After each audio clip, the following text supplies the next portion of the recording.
Ready start. केंद्र सरकार ने महात्मा गांधी राष्ट्रीय ग्रामीण रोजगार गारंटी अधिनियम यानी मनरेगा का नाम बदलते हुए जिस तरह उसके कई प्राविधान भी बदले और इससे संबंधित संशोधन विधेयक लोकसभा में पेश किया, उस पर विपक्ष की आपत्ति पर आश्चर्य नहीं, क्योंकि अब सरकार की हर पहल का विरोध होता है।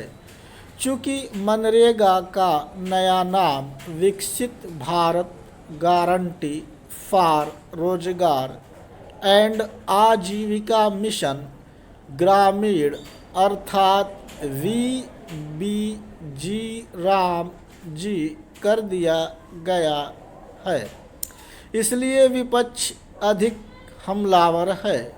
उसे यह कहने का अवसर मिल गया है कि सरकार महात्मा गांधी की उपेक्षा कर रही है।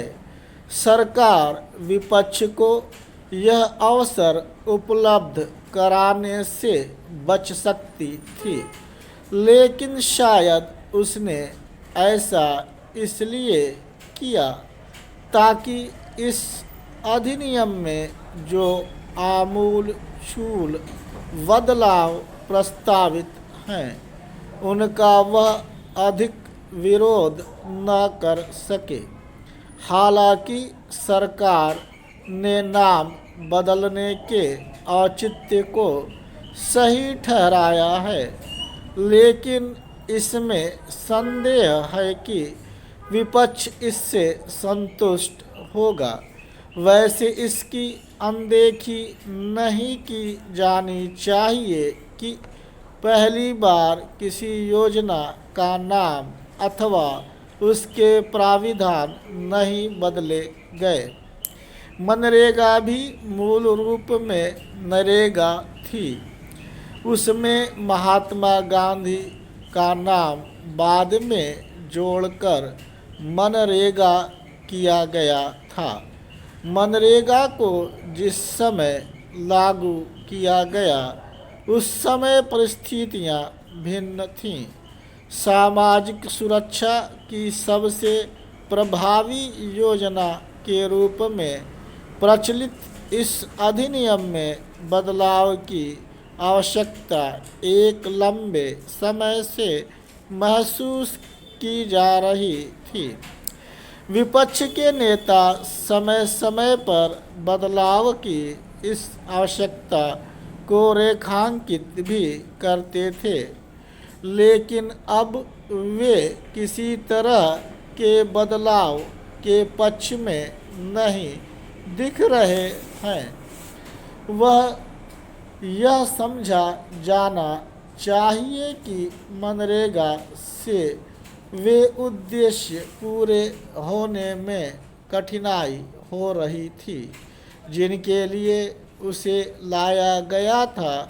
ऐसे मामले सामने आ रहे थे जो यह बता रहे थे कि इस योजना में कई तरह की खामियां घर कर गई हैं।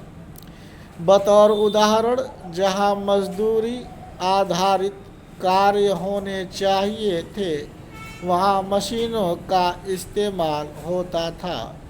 इसी तरह ग्रामीण विकास के ठोस काम नहीं होते थे। अब सरकार ऐसी व्यवस्था करने जा रही है जिससे गांवों में बुनियादी ढांचे का निर्माण हो सके। बदले हुए अधिनियम से ग्रामीण क्षेत्रों में आजीविका और आय के अवसरों को बढ़ावा देने पर विशेष ध्यान दिया जा सकेगा। यह भी उल्लेखनीय है कि मजदूरों के दिवस बढ़ाने के साथ राज्यों को वर्ष में 60 दिन काम रोकने का अधिकार दिया गया है।